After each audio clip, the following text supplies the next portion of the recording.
I'm going to say a few words in terms of why I'm here today. My sister-in-law is actually Denis's cousin, and she let me know about what took place that day about a week after it happened. And I will say that I was shocked. I was shocked that I hadn't heard about it already. I was shocked that it wasn't a national story. And most importantly, I was shocked that the investigation wasn't going to be independent, that it was going to be from the Essex County DA's office. One of the reasons why it's really important that the Essex County DA's office doesn't run this investigation is because they are an interested party. The Essex County DA uses the Lynn Police Department's investigations to solve crimes. They have a very compelling interest to find that these officers did nothing wrong. But most importantly, the reason that I'm here today is because I believe in the Fourth Amendment, and I believe in probable cause, and I believe that no one should have their house, their home, and their family violated by any local police department when they're just sitting at home minding their own business. What happened to Denis that day could have happened to any one of us, and it's important that we realize that. Not just because Denis fought for the Constitution of the United States, he fought for our rights for these kinds of things not to happen here in the United States. He risked his life for us, and he deserved better than that. The more people know about this, the more outraged they're going to be that a veteran who risked his life for this country had to suffer such a fate at the hands of the police department that's supposed to protect them. And even worse, that his son had to witness that. And even worse, that what he was accused of or what they were investigating was a misdemeanor that would have gotten him just a citation, not a sentence of death. There was no emergency taking place. There was nothing, no reason that they had to go into his home that day. And we need to make sure that everyone knows that. I know the details, as a young man before me just said, the details aren't all there, but there are enough details to know that one of those cops committed a grave error. One of those cops, between the three of them, committed a grave error. There were 3 armed police officers going to investigate a disturbing the peace call. How that turns into someone murdered within their home by police officers without a warrant in front of their son is a question that none of us can answer right now. And whatever details are released from the DA's investigation isn't going to answer that either. So please, again, I want to tell you, go forward and make sure that Denis's death is not in vain. It could have been any one of us, any one of our families. It just so happened to be a military veteran who did nothing that day and lost his life. So please, please make sure you to keep this going. Keep this going. Do not let it stop. You guys are going to be the energy that keeps this going, and it has to grow, and more people have to be outraged and informed about what took place that day. Thank you. No justice! No peace! No justice! No peace! No justice! No peace! No justice! No peace! No justice! No peace!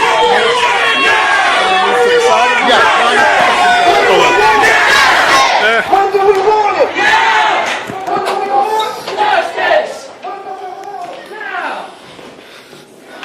On duty that I could speak to? Yeah, hold on a minute. Thank you, sir.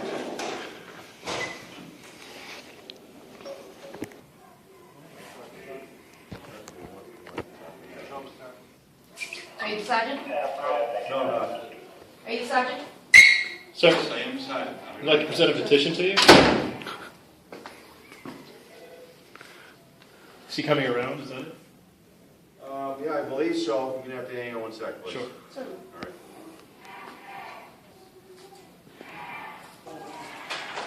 Oh, I think we got somebody.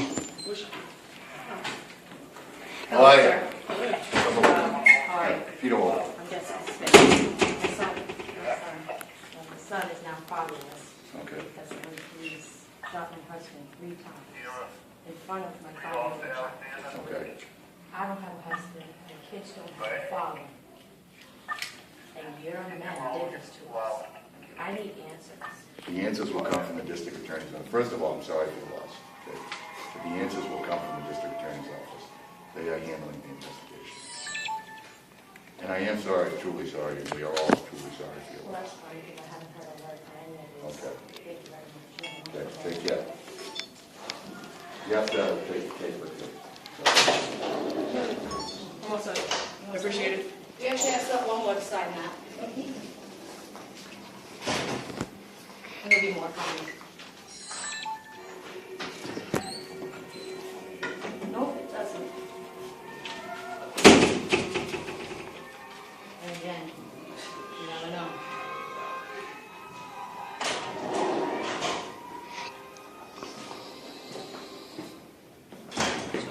him that I don't have a husband anymore, I don't have a father to my son anymore, that they murdered him in front of my child. Not a word. With nothing, that nobody's reached out. No to me indication from of the an police, actual from the investigation. DA, from Shame on you anybody. guys, really. There's no The police investigation will report. come from the district attorney's office. Well, the district There is attorney's office is investigation. dragging their feet too. Well, your issue That's is why we're the asking district for- attorney's office and not the Lynn Police Department. But Well, then Lynn they Police did it, Department though. kinda They're did. the ones that shot my husband in front of my 5-year-old child. My husband was unarmed, no drugs in the house, no nothing in the house. I need an answer. My children need an answer. My 5-year-old son had blood all over him. I How if it understand was that, your and we are son sorry or for your your grandchild?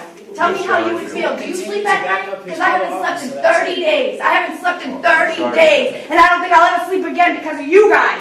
You're supposed to protect people. You don't take their life. They're just gonna protect his fellow officer and go by his word.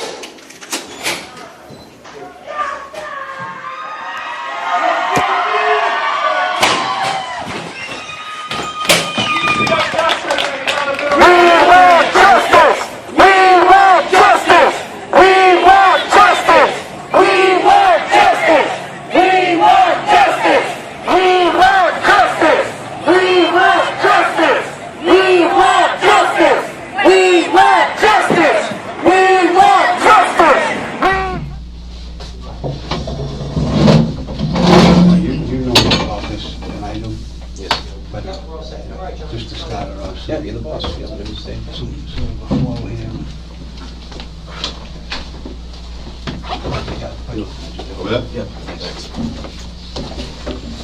Is this on camera too? This is audio and video Yeah, recorded, okay. just for the records, 3:28 PM, September 6, 2013. Copy will be provided after the interview. I appreciate it.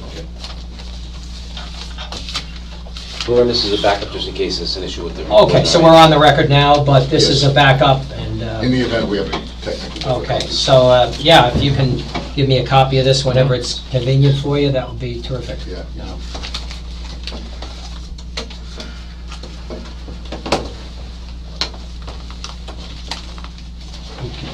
you ready, Tom? I sure am. Okay, for the record, my name's Norman Zook. I'm a detective lieutenant of the Massachusetts State Police and assigned to the Essex County District Attorney's Office. Today's date is Friday, September 6th. It's 3:29 PM. We're at the Lynn Police Station on the second floor outside the detective's office. This is being recorded and video recorded as well, audio and video recorded. To my left is Captain Michael O'Toole from the Lynn Police Department. He's captain of the detectives. To his left is Sergeant Steve O'Connor. He's the sergeant of the state police assigned to the DA's office as well. To your left is your attorney, Tom Dressler, and he's here on your behalf representing you and whatever may come up here. And you are? Officer John Robert Bernard, Lynn Police Department. And Robert, how long have you been a Lynn police officer? Going on 7 years. First name's John.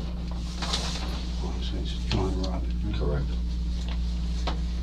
7 years, and you are how old? 32. All right, John, yesterday you were on duty. I was, yes. You were in full uniform with a badge displayed. Correct. Right. At some point, you dispatched over to 46 Newcastle? Dispatched to 115 O'Callaghan Way 115 Ocala. on a disturbance outside. Okay, about what time was that? 10 in the morning, between 10 and 11. 11 and 16, some? 16, okay. More accurate? 1 and 10, correct. Okay, so you get dispatched over there, and once you take it from there? We get dispatched, I'm working single man, car 11, by myself. Dispatch came out, disturbance outside 115 O'Callaghan Way. There's a male party, Hispanic, wearing black shirts, no shirt on, yelling and screaming outside.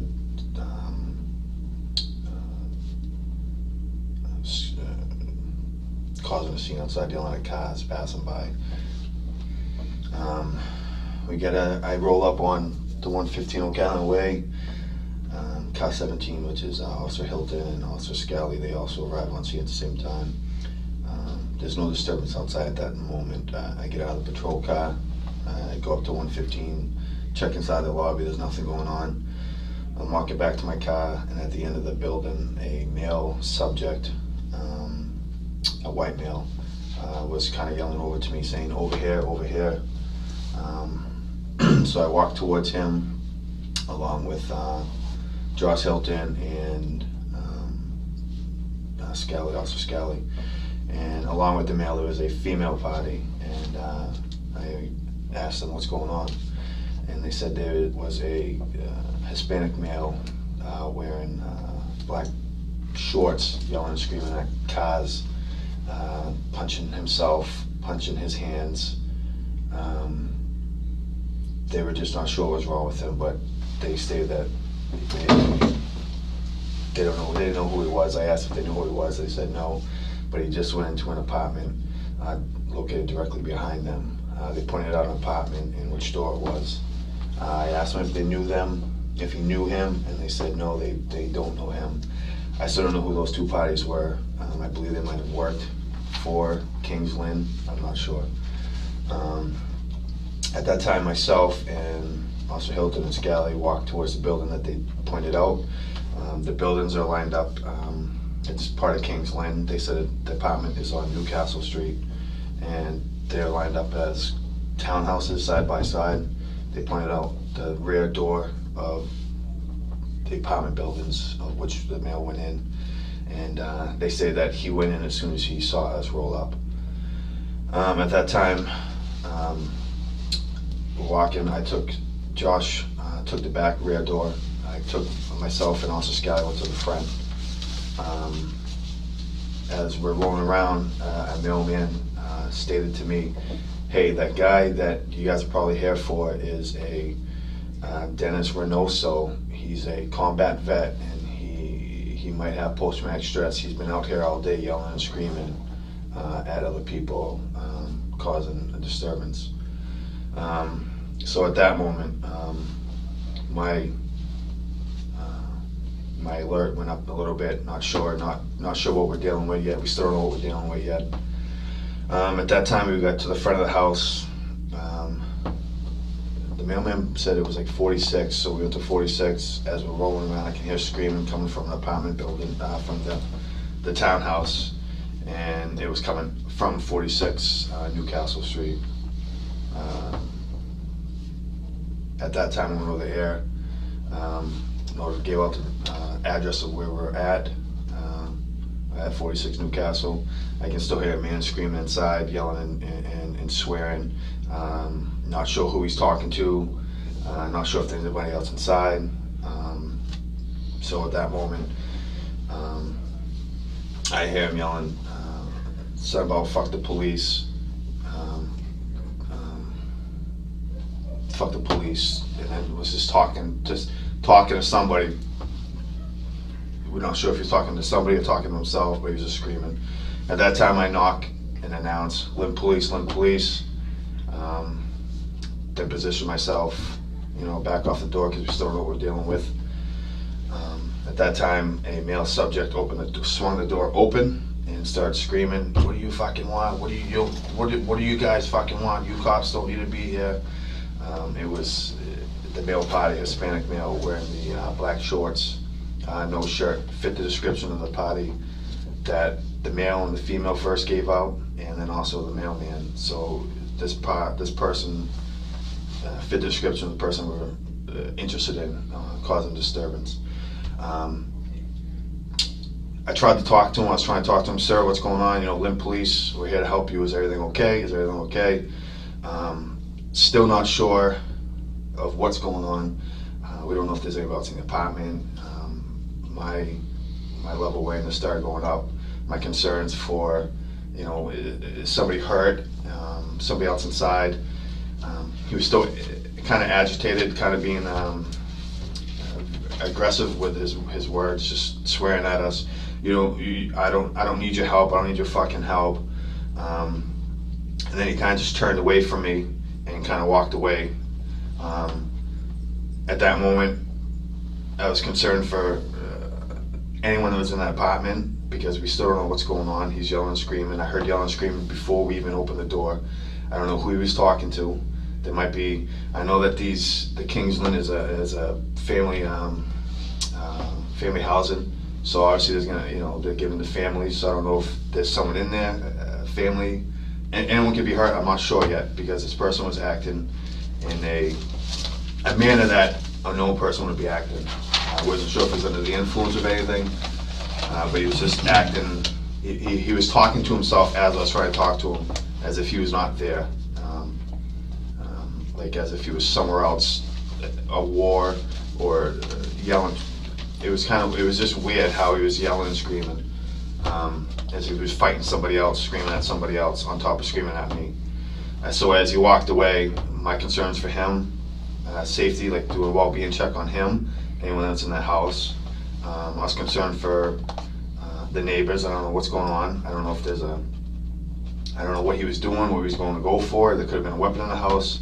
But I was basically crossed that threshold to do a well-being check on anyone that was in that house, because it is a family housing. And like I said, he was screaming at somebody in the house before we even got it in, before I even knocked it out. So I followed him in to the house, and myself and Scali walked in and just followed him into it. And there was a hallway. There's a kitchen straight ahead. He kind of went into a living room, which was right to the right, and sat immediately on a couch. Probably not even five feet from me. But he sat on the couch, on the edge of the couch, still yelling and screaming, well, I don't need your fucking help, I don't need your fucking help, what do you fucking want? At that moment, I was like, sir, you know, we're in police, we're trying to help you. I'm trying to, what's going on? What is wrong with you? And at that time, I was like, Scali, go let Josh in, open the back door. As soon as my partner, well, not my partner, but also Scali walked behind me and out of sight and into the kitchen, out of nowhere, the subject jumped up immediately and attacked me. And as he was jumped up at me, he goes, I'll show you what the fuck's up, I'll show you what I'm gonna do. And just kind of attacked me, lunged at me at my waist. And I immediately was now trying to defend myself. Wasn't sure what he was doing. I was just trying to defend myself against him. I immediately put my hands, slide him, because he kind of tackled me against the back of a wall. I slid my hands underneath him, kind of scooped him up underneath and spun him around and kind of put him in a position where I could have control of him, trying to, from him resisting, from fighting, just get control of him. I had one arm up near his head, and my other arm was underneath it, and I had him kind of in just a holding position to try to restrain him from fighting any longer. And then the next thing I knew, I had a gun touching my head.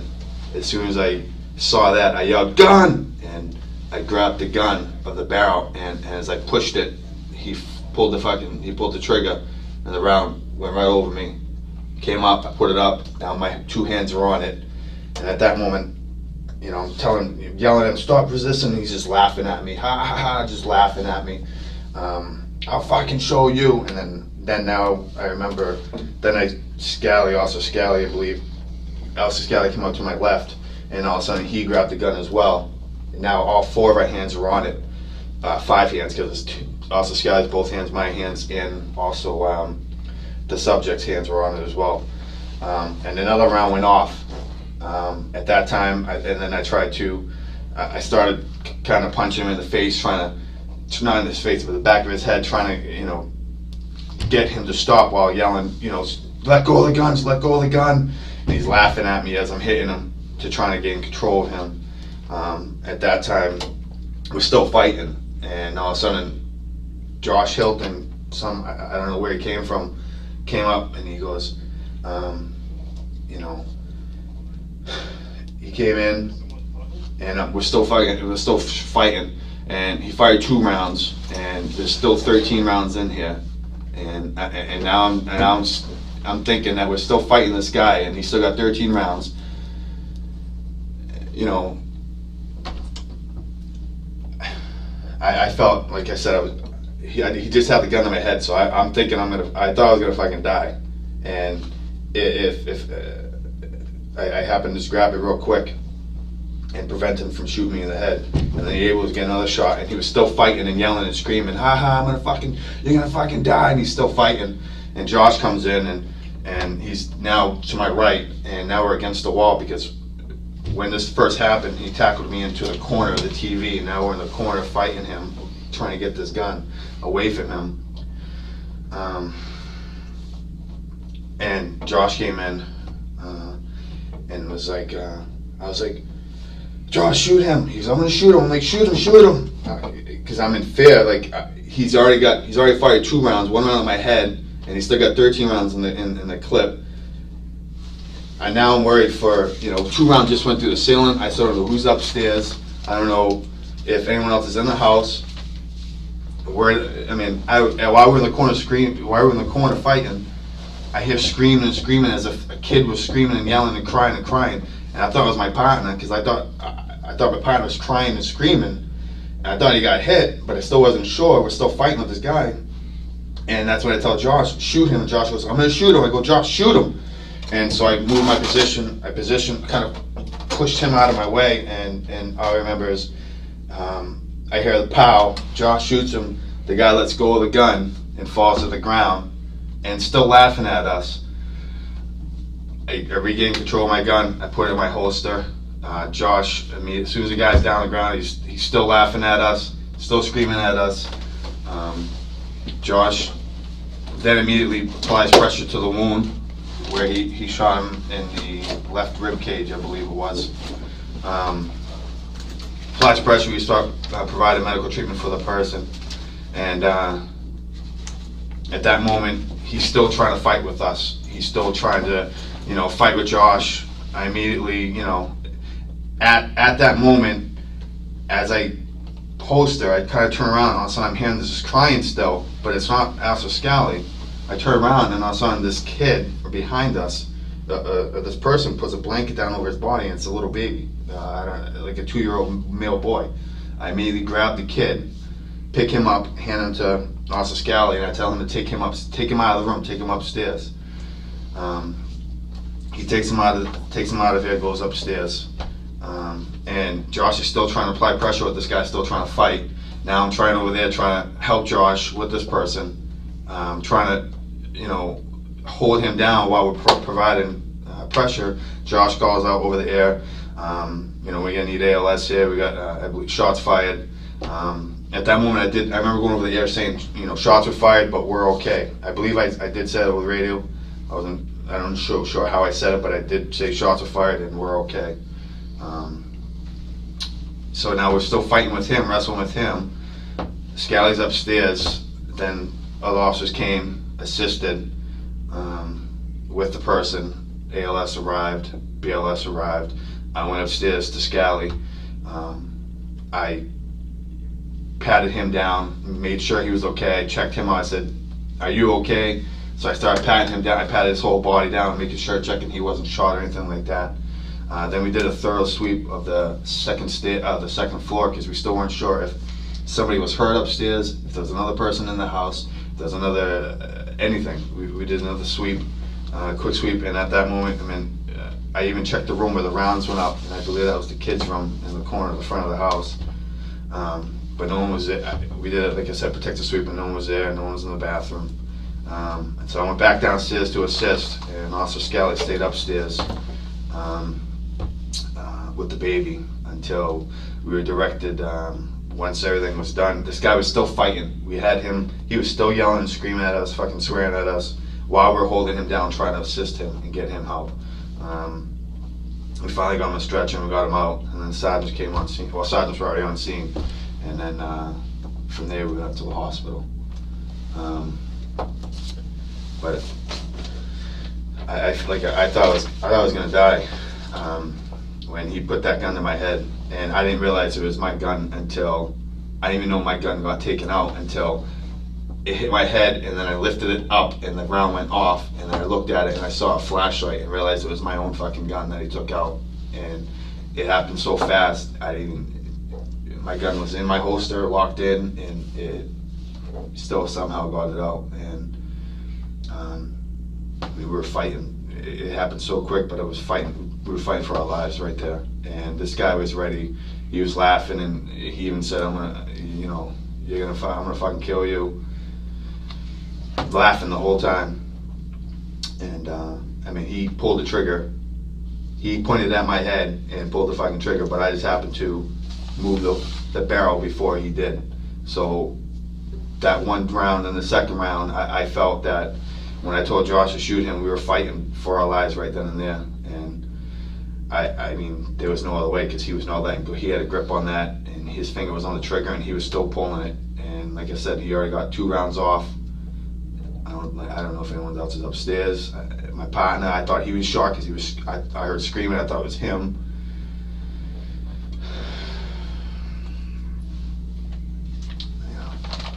I don't know how my gun got taken, but it happened so fast. And then come to find out, like I said, we went in there, combat vet.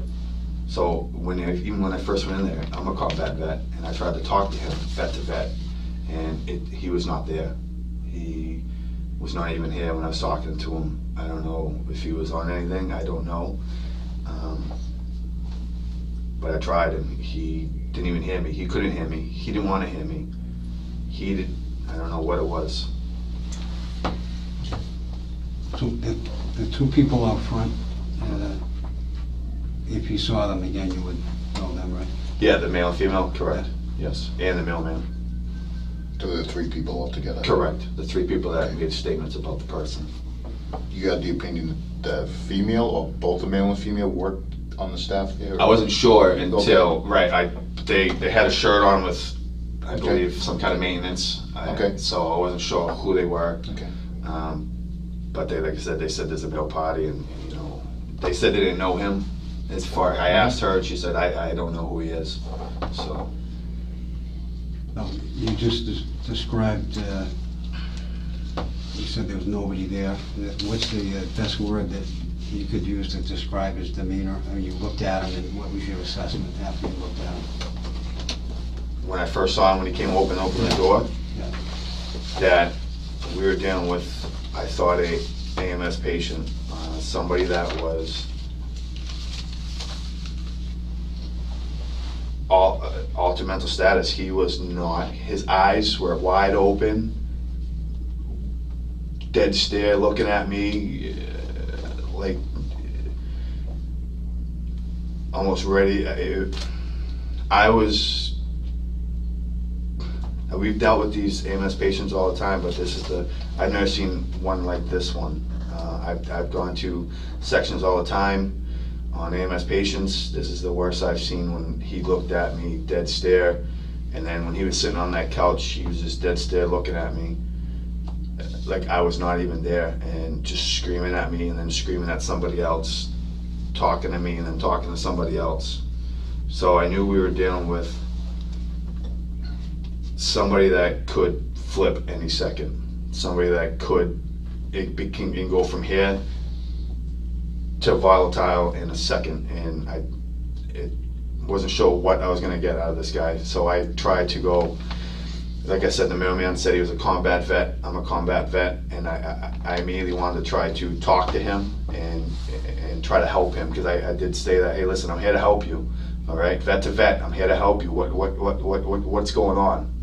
And he was not having it. He's not there, as if he was somewhere else. Now, in the house before everything happened, did you make any observations if anything was damaged or anything? We didn't get a chance to. It happened so quick. Afterwards, the house was damaged. TV was broken. The kitchen was destroyed. The other room was destroyed. And that was as a result of him before. Him before. Correct. When you were walking up there, did you hear any noises? Just him screaming, and him yelling and screaming at somebody. And like I said, I thought he was. At first, I'm thinking, okay, this could be a domestic. There could be somebody else in there. It could be. So he was speaking as if he was speaking talking to somebody inside else. the house. Correct. Inside the house. Yes. And how did you know that the damage was done by him? Or people said that. Well, like I said, the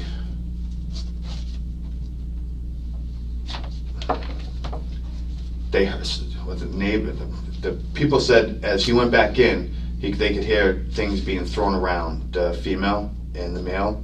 okay. As he went back in, they just could hear him still screaming.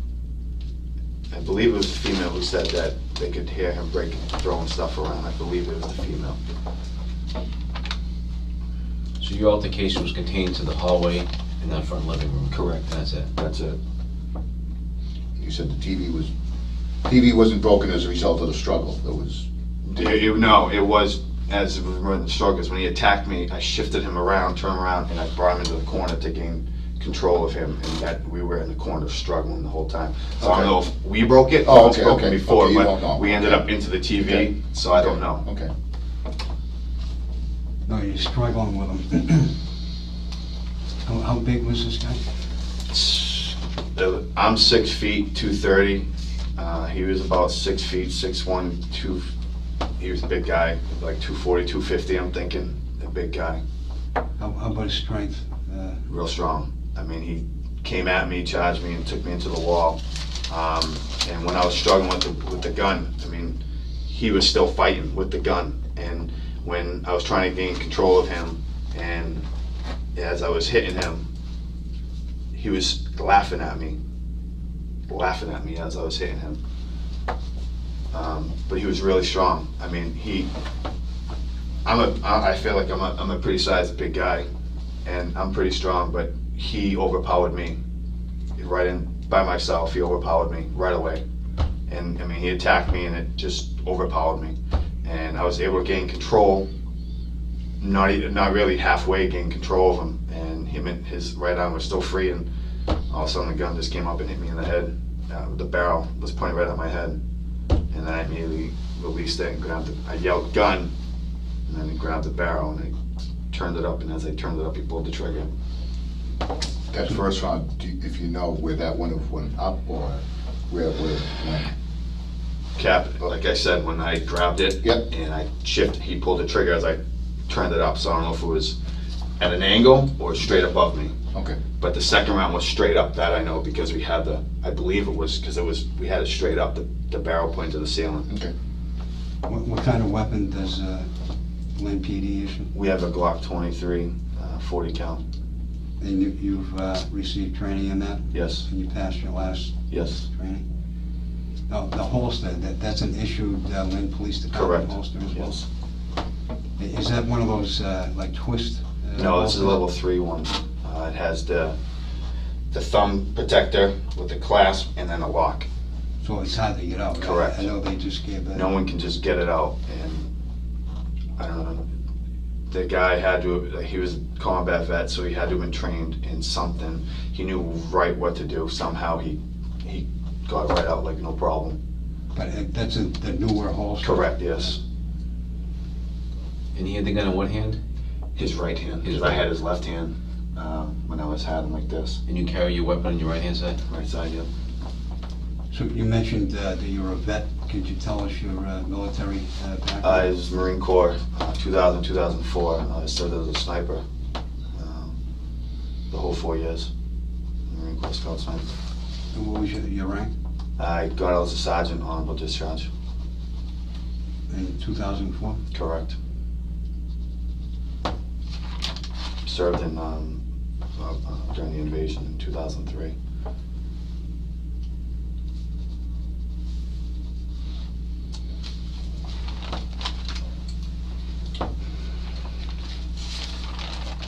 Anything like right now? Yeah, the first round you said you pushed him away. Is it possible that the round could have been directed downward? The barrel hit me. Okay. Like it was pointing right at me. I grabbed it. Yep. And like I said, I just pointed it away from me. Okay, so it's possible. Right. Okay. So, like I said, it was at me, and then I pointed it away from me. Okay. Steve? No, most of the time. Was he ever handcuffed at all during the Never. treatment? Never handcuffed. Never. Okay. My gun did not. When I went in there, my gun was locked in. So my gun was not drawn at all. Okay. There was no guns involved until he pulled the gun. Did the magazine come out of your gun at any point? Yeah, I ended up picking it up off the ground afterwards. But I didn't know it was out until afterwards, because when I got retrieved it, I tried to get it ready, holster, put it back, and the mag was down.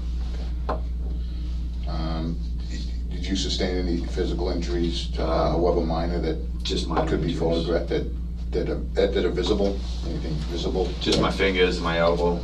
Okay.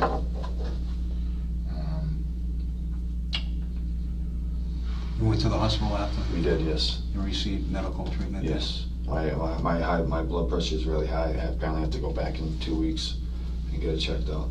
They tested it like 6 times when we first got there and then we left. Which hospital? Union Hospital.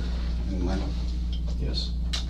When you guys pulled up, you parked your cruisers, went to the office, 115. I pulled right up in front of 115. Okay. Did the car stay? Did the cruiser stay there the whole Yes. time, or you didn't re-enter the cruiser and No. take it anywhere? Okay. So and once you got there, all the movements took place. Correct. From there. Correct. No, your weapon, give us the chain of custody, your weapon. You guys took that at the hospital. Okay, so you were, how did you get to the hospital? We were driven up by the sergeants. Okay. And you go to the hospital and somebody from the state police took your weapon? Because it went to Lieutenant Reddy? It was Lieutenant Reddy and, Detective Frampton? correct. Okay. Okay, so you gave your weapon. I put it into the box. Okay. Yeah. And we have the old gun belt too, or? The gun belt? No, I have my gun belt. Okay. You still have it now? Yes, downstairs. Yeah, we're gonna have to grab that at some point. How about your uniform? It's downstairs as well. Okay, we'll grab that at some point. How about your magazines? Magazines are in my belt. It's still in the belt? Yep. But the one that was with the gun remained with the It gun? remained with the gun, correct. And it was the two people at the office said they didn't know the guy, but it was the mailman who said that he was that knew him and said he was a Correct. combat vet. Okay. Yes. He has post-traumatic stress, he stated. He possibly has post-traumatic stress. Okay. John, we have a diagram that we got from the management over at Kings Lynne. I guess we're probably gonna be dealing mostly with the first floor. Yes. Looking at the first floor, that makes sense to you as far as the layout that you went into? Correct, this is the living right here. So this is all we dealt with right here. all right, so at the front door, he comes to the front door, Rips it open, and then where is he standing? right here the whole time. All right, could you And just make like a number 1 and then circle it? So number 1's gonna represent that he meets you guys at the door. Correct. Okay, then what happens? He's pacing back and forth, like I said, yelling and screaming. Then walks away from me and walks another, so we follow right in behind. Okay, well, you make a dotted line where he walks to. There's a couch right here. Okay, and then put number 2 for where he ended up. So he walks in there, represented by number 2, and you guys follow him? Correct. Now we're at the threshold right here. You're at the threshold, but he's over by the couch? I'm at the threshold of the living room. Right. Right here, correct. And he's over at number 2. Sitting on the couch, correct. All right, so why don't you put number 3 is where you and the other officers were? Did you jump in, Lieutenant? When you was in the couch, did you happen to notice children's clothing and toys in the living room as well? My eyes were on him. I did not notice anything except him. My eyes were on him the whole time. Okay, so number 3 is where you're at. Correct. And what was the other officer's He name? was right next to me, Yeah, what was his name as well? Officer Scali. Scali. So you went Officer Scali, and now we're number 3. Correct. Okay. Then what? I tell Officer Scali to go to the back door to let Okay. Officer Hilton in. All right, so why don't you put that number 4, is the Officer Scali at the back door? No, Hilton's at the back door. Oh, okay. What number is that? 4, you just said. All right, so Hilton's number 4. Scali goes and opens the door for him? Okay. And then they all, As soon as he walks behind me and out of the view, Yeah. The person jumps at me okay, and attacks me. right? At the threshold. At number 3 again? Correct. Okay. And he attacks me right here at number 3, Yeah. and we end up in the corner where the TV is. All right, so why don't you put that as, what, number 5 now? Okay. Number 5 is where you guys are now. We're fighting in the corner. Okay. Now, at that time, Officer Scali and Hilton come in as well? After the first round went off. So it's just you and him with the first Just ongoing? correct. Okay, at number 5? Correct. I don't know what, like I said, after the first round, then I remember, then I see other hands come up, and Officer Scali comes up, and he's on the far left of me. So it's the subject against the wall, then me, and then Officer Scali. So I'm in the middle, holding up the gun. Okay. Now all of our hands are on the gun. And then now I'm hearing screaming and crying, and then that second round goes off, and now I'm hearing screaming and crying. I'm not sure if I'm not sure if Scali got hit somehow. I mean, I'm thinking, I don't know. I don't know. The gun was pointed up, and the round went up, so I wasn't sure if it hit something, ricocheted, hit him, some kind of fragment. I heard screaming, and we're still fighting. This guy's got 13 more rounds in the mag here, and one in the chamber possibly. Don't know. So what side of your head is the gun on? So now it's on the right side. Okay, so it's on your right side. Correct. So number 5 is going to represent where the fight occurred. Correct. Where all the Lynn police officers were. Correct. With this subject. Right. Now, and then Hilton came in. I don't know where Hilton came from. I didn't until afterwards. He came into the front door, and I didn't know that. So Hilton eventually came through the front door? Correct. Okay. And it's still, all of it happened right here. And then when Officer Hilton shot the person, he fell right into the threshold. Fell down and let go of the gun. Okay, so why don't you put that as number 6, is where the victim fell to the floor. Correct. Then medical aid. Everyone came and it was right there in the hallway. No, a young child who arrives, where do you I see found, him? as soon as the subject went down, I was still hearing screaming, and I turned behind me after I holstered, and all of a sudden the blanket comes unwrapped, and then I see the kid sitting on the couch on the far end. Right, So the couch is long, Okay, and the kid was here Okay. on the far end. Why don't you put him as number 7, right? Okay. I think we're on number 7. The child was uncovered his blanket, still crying. I immediately ran over, grabbed him, picked him up, and handed him to Officer Scali. And I said, take him upstairs, take him out of here. And he immediately went upstairs with him to the second floor. On the second floor landed and just stood him. He was here on the second floor the whole time. All right, so why don't you mark that as number 8, is Officer Scali and the young child? Yeah, and then, like I said, we immediately provided medical aid and started, Josh immediately put pressure to the wound. I handed him socks and shirts that was around the floor. He put it on there, and he was still fighting and swearing and that's resisting. And I was trying to grip him, hold him down, and then that's when 2 other officers arrived on scene, and then a couple other more, and they assisted with him. And that's when I called, I then went upstairs to check on Scali and the baby, and then to do a second sweep because we still don't know. Like I said, 2 rounds were just shot. I don't know if there's anyone injured upstairs now. I don't know if there's anybody else upstairs. First I did was, as soon as I got up the stairs, I said, turn around, and I started checking my partner. I violated him. I patted him down all the way up, making sure there's no blood, no nothing. And then I checked the baby, nothing on the baby. And then I did prospective sweep while Officer Scali stayed with the baby.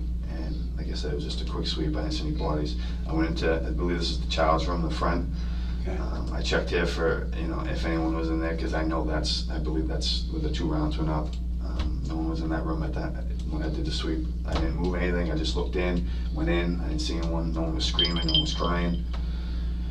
And then I went back downstairs to assist while Officer Scali stayed upstairs with the baby. And we were still fighting with the person downstairs on the floor. Now we have them out sprawled out, so still wrestling and fighting with us, screaming at us, and then talking to him, and then talking to somebody else. And he was just not there. He was still screaming and fighting with us, with the bullet in his body. He's still yelling, just still screaming at us. So from the time you walked in the door until the time that he's shot on the ground, how long do you think that took? It felt like forever. I felt like it felt like forever because, like I said, when that gun was pointed at my head, and it just hit me, and I bashed it off, and I don't know. At that point, did you know it was your gun? No, not until I saw the muzzle and hit, and then as soon as I took it and I put it up, and then I realized it was my gun because I saw the flashlight. As soon as I pulled it up, he shot, pulled the trigger, and then I realized it was my own gun. And then now I'm thinking, holy shit, we're fighting, and I'm gonna fucking die here somehow, and I gotta overpower this kid somehow because this guy's a big guy and he was still overpowering me. And then finally, I was scared, and I didn't know what all I was doing at that moment was just have my hand on that gun, just trying to keep it away from my head and just keep it up, pointed up, because again, I don't know if there's anyone else in the house. I just want to keep it up. I didn't want to keep it pointed out because now you got the neighbors outside. I knew right there that was the outside entrance, and I just want to keep it up. Do you know if he had both hands on the gun or one, or do you know? Like I said, Cap, I had him in a position with his arm. Okay, so he had one. So he had one. Okay. So I don't know, like I said, I don't even know how. Okay. I didn't feel anything on my gun. I didn't feel nothing on my waist. I didn't feel he had full control of the gun. Yeah. Okay. Yeah, and because, like I said, I had it like this, and I see a gun in the hand come like this. Like, I had it like this, and it came right over my arm and next to his head, and it touched mine. And radio transmissions, what do you remember? I immediately called out the location because the initial call came to 115 O'Callaghan Way, and we were redirected to that address. And before I made even entrance and knocked and announced, I even went over there and said, hey, listen, 11 of control, the address we're at is 46 Newcastle. I gave that out over the air. And Josh was at the back door, and I can still, like I said, I hear this guy screaming and yelling at somebody, screaming, and I don't know who he's yelling at, screaming, and that's when we knocked and announced, Lynn police, and he's like, fuck you guys, fucking you, what do you want? I don't need your help. And then I knocked again, and then that's when the door whipped open, and he kind of came out but stopped right there. He didn't come outside at all. And it's kind of made a diverted movement, and then it's just like, fuck you guys, and then just walked away. And at that moment, like I said, I was concerned for anyone else. Did he try to close the door at all? Or? No, he touched it and then just walked away. He didn't close it. I didn't force it open. There's no force. He left it was open. Okay. And like I said, I was concerned for anyone that was inside. And he walked away with the door open. Correct. Knowing you fall right behind him. Okay. Correct, because he sat right on the couch and then looked right at me. Okay. So. And I think you said when he was on the couch, he wasn't objecting to you being there. He was more in a conversation with somebody else yelling and screaming. Okay. And just swearing at us, fuck you, I don't need your fucking help. But he was sitting on the edge of the couch, like just kind of pacing. Like, okay. What do you know? Okay. And that's when I told Paul Scali, hey, go let Josh in through the back door. And then that's when the whole incident took place. Okay. Nothing else done? No. Tom? I just want, did all three officers, were you all in full uniform, badges, patches? And Correct, all yes. equipment to And I announced Lynn police multiple times. Okay. And even when I was inside, I said, hey, vet to vet. And I tried to talk to him. Lynn police, I'm here to help you. Okay. Vet to vet. And Okay, thank you. Could you just ask you to sign that at the bottom someplace? Yes, sir. All right, so if, John, do you have anything else you want to get on the record that you think we should know that we want to ask you? Anything on, looking at that diagram, is there anything that? Like I said, after he was down and everyone was here, I then went and did a protective sweep downstairs, and the house was destroyed, the dining room was destroyed. I saw medals of this guy on the back, in the back dining room. Military medals, correct. Kitchen was destroyed, cabinets were broken, tables were tossed, bike was in there tossed, thrown around.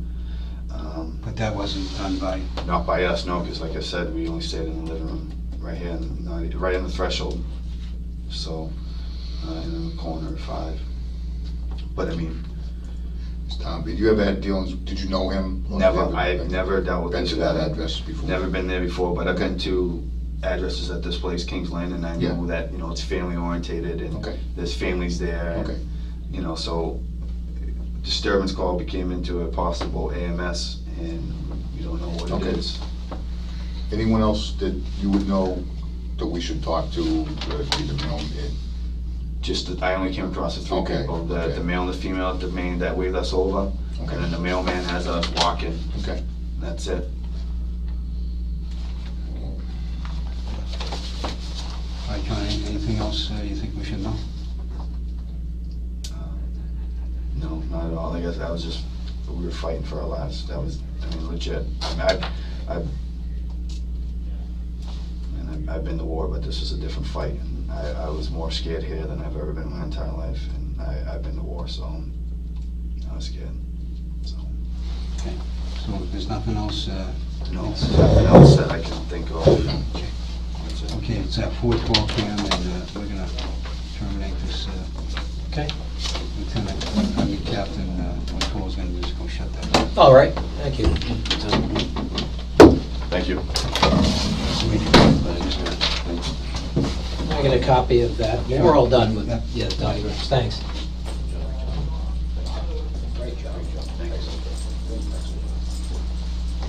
Go ahead, bud. Go ahead. It's okay.